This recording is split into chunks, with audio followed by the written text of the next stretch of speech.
Hello. Assalamu alaikum. How are you? Mahmoud Zahar is back at his Gaza home after 2 weeks lying low.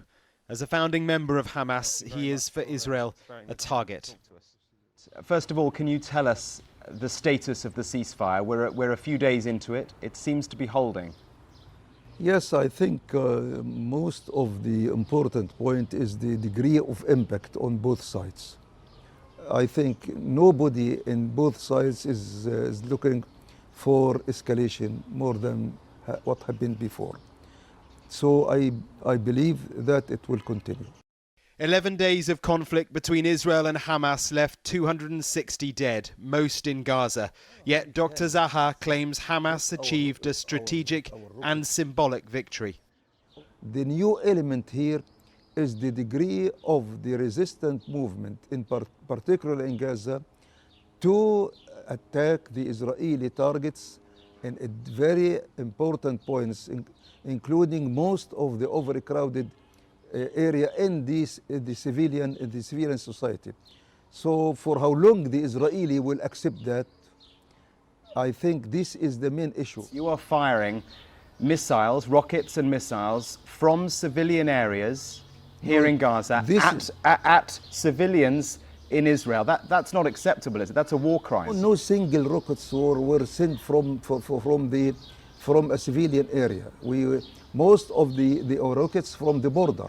That's not true, though, is it? Because we've seen video of rockets being fired from within the built-up area of Gaza City at Israeli communities. This is not against Israeli community. This is against Israeli occupation. This is against Israeli aggression. Are you not at least in part responsible for the conditions here? Because you, Hamas, spend your money on weapons, you spend your money on tunnels, you spend your money on fighters. You are not spending your money on the civilian population here. Give me one example in the world that they have no military ministry to defend themselves. We are here protecting ourselves against aggression, against the Israeli aggression. Does the state of Israel have the right to exist? No. Why? Why? You are coming from America and you took my house. You came from Britain and you took my brother's house. This is a settlement. This is a settlement, you are not a citizen. We are the owner of this. This is area, Arabic area, well known. This is well known as Islamic area, well known. So you are telling me now that you don't think the two-state solution is possible? Practically, that was proved. It is not my assessment. This is the nub of the issue. This is really important. If a future Israeli government accepts... I am not answering about if. I'm not answering if. I'm answering practically. Okay. Practically, the Palestinian Authority, Fatah Group, Fatah Organization, accepted two-state solution.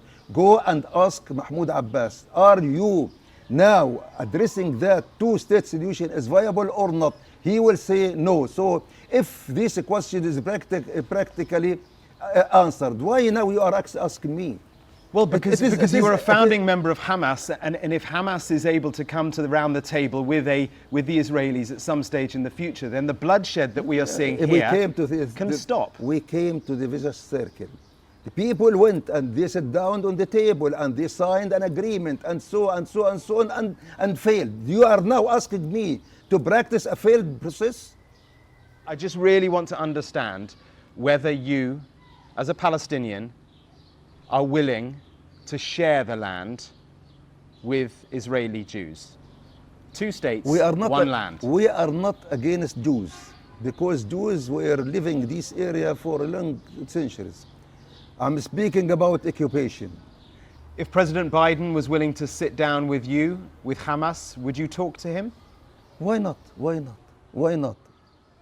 Mr. Biden, yes, he is supporting Israel, but I think we have a mission as a Palestinian people to speak to him frankly.